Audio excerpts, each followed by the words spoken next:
For me, it was closing our first managed services deal.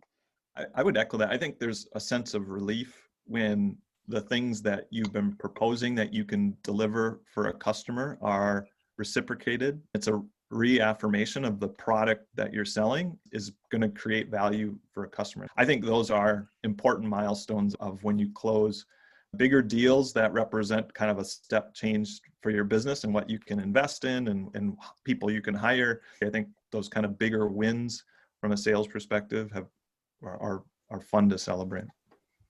I'll give you kind of a serious answer. In the early days, we're basically a virtual company and we had a little bit of office space and stuff like that. But it wasn't very often where we would get together as a whole team.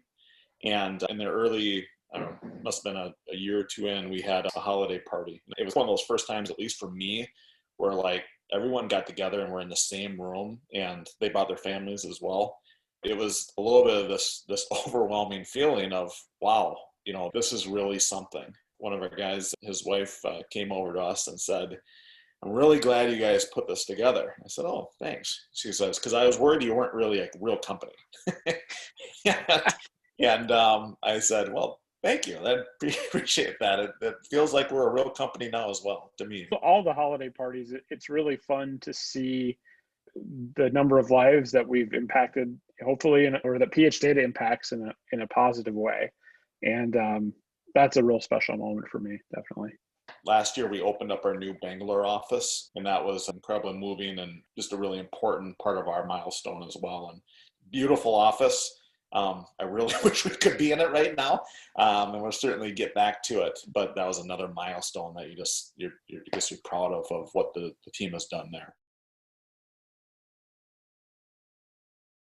I've kind of had a passion around possibly getting into education, and I'd actually like to do it someday. Had a couple opportunities in the last few years, and it hasn't been the right timing. But I honestly think like if I wouldn't have gotten IT, I probably would have tried to get into education and be a teacher.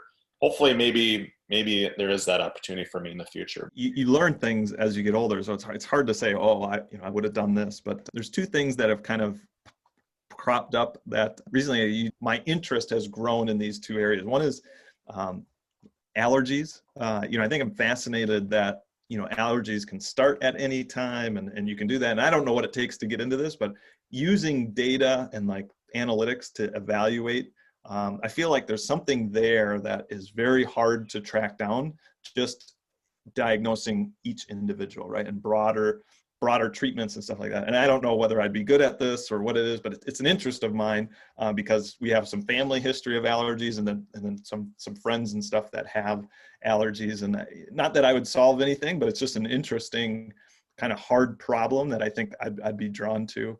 The other thing is, and this has come from Mike and Ryan, but they've talked about longevity, right? And I think it's an interesting concept to think about, like how you optimize your life or your health or those types of things for longevity. I don't know whether there's a job there or more of just a passion, but maybe something in healthcare to kind of help in either of those areas would probably where knowing what I know now would want to end up in. So outside of technology, I mean, generally just what I think about is like, man, there could be a better business over here. And so right now I'm really worked up about leaf cleanup because I had such a hard time finding someone. Like I want to pay money to make these leaves go away.